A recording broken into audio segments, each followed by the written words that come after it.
I am certain that we will be able to recognize these issues and tackle them in order to bring about the desired changes. I have no doubt that we will come together to implement these solutions effectively and help make the world a better place. The road ahead looks tough, but we will persevere until we succeed. Every speech, every book, and every article about any sort of change that has been written in the last few years seems to end on a note that derives from a combination of words from the last 3 sentences. People seem to think that humankind has simply veered off the path a little bit, and that a return to the desired utopia consists in making a few changes to our behavior and actions. There appears to be an obligatory tinge of hope that intellectuals, politicians, and policymakers wish to hand out to us when a terrible situation has been identified. The terrible situation is simply an unfortunate hurdle that humankind shall have to cross over once again. But look at all the progress we're making. The thing with progress is that its antithesis exists within it. You cannot have the good without the evil, the right without the wrong, progress without destruction. It's built in. What you can do is envision the pitfalls of the progress and try to confront them to the best possible extent. But have we ever done that? Did we do that with war, or religion, or politics, or capitalism, or technology? Maybe we did, but not well enough. And that's on us. Foresight is a wonderful thing. It's what prevents us from being caught up in the utter novelty of our immediate success and forces us to cut short the celebration. We cherish the thought of humans being the pinnacle of intelligence. But are we? Wouldn't the most intelligent species be able to foresee the entirety of consequences at least 15 to 20 years into the future? We clearly aren't able to do that effectively, so we certainly aren't the most intelligent species that could be. We're all right. We're clever, knowledgeable too, but intelligent? Not so much. Is it any wonder that we've gone wrong so terribly? Look, I'm not being a pessimist.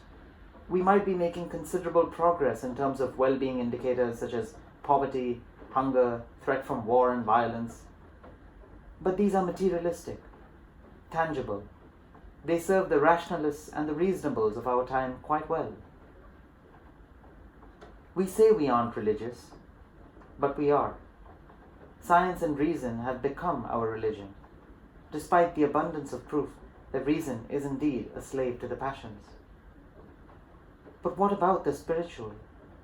Science and reason can inform us about the materialistic part of our psychic existence, but they have no answers for the spiritual part. The material indicators of life keep getting better, however bad the media may make it out to be. But hasn't the human gotten worse spiritually? Hasn't he become estranged from existence more than he ever has been? Estranged from humanity itself? So you could eventually come to the supposed utopia which the author Aldous Huxley depicts in his Brave New World. Society has become like a well-oiled machine.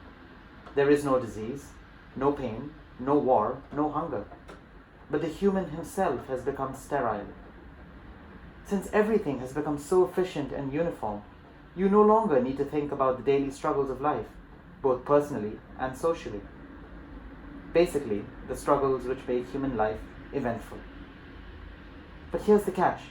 If you no longer need to think about the micro struggles, you have all the more time to think about existence. The usual questions.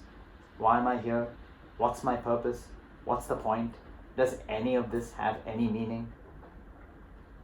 And you'll find that there are no answers to these questions that the outside world could give you. And I propose that that's more terrifying to ponder upon. How do I alleviate my poverty? By earning money. How do I find meaning once I have money? Well, I don't know. You'll have to figure that out for yourself. If, by some absurd chance, the human race doesn't drive itself to extinction, maybe in a couple of 100 years, you could have most people living a decent life materially. And then what happens when they ask themselves about the meaning of their lives. The characters in Huxley's world were encouraged to down a vial of soma, a drug which would prevent them from looking down upon the abyss of meaninglessness, and instead take them into a world which stimulated their senses long enough to alleviate their temporary anxiety. And we have our own soma. Money, entertainment, social media, parties, restaurants, traveling, fashion, politics, sports. That's quite a lot of drugs that can keep us well away from confronting existence, not to mention actual drugs. And so we keep ourselves from foreseeing the spiritual decay that these many drugs have led to and what they will lead to. Mental health has gotten worse. I'm too lazy to find statistics to back this up, but I'm sure the internet would confirm this. So our supposed progress, which should do good for man, is literally eating into the very part of him that he needs in order to be a harmonious and healthy individual within society. No amount of material progress could encourage the human's spirituality, especially when all of it is directed towards cutting him off from this very spirituality. And I'm not speaking here of an intellectual spirituality found in books and inspirational videos, nor am I speaking of a temporary spirituality which you find during a yoga session or a hike in the mountains or a vipassana retreat. I speak of a spirituality that was lost the moment we started to market spirituality, the moment we decided to mass produce spirituality. We want a spirituality that's easy and pleasant, one which provides us with good vibes only and nothing else. But spirituality is anything but easy, and it certainly isn't simply positive. It's a painful process that requires us to constantly be in dialogue with the length and breadth of our psyche, where reside the most immoral and shadowy aspects of ourselves. This kind of spirituality is a lifetime's work, and there is no study guide, because your spiritual process is completely different from mine. Seen this way, we as the most dominant species on the planet are also the only species which is so out of tune with itself. And despite having no desire to understand ourselves individually, we blaze ahead, attempting to reform society, as if society is made up of something else other than individuals. There is no hope for humanity. We aren't human anymore. We're in the process of transformation into something else, something less human, something else.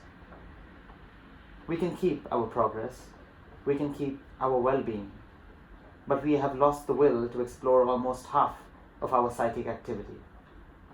We will not confront existence because it has become too damn hard. And so we should stop handing out the hope that we will help make a better world. No, we won't. A better world is made by healthy individuals, and we are not that. What people are handing out today is faith, and the rationalists especially should remember that the leap of faith is the most irrational act of all.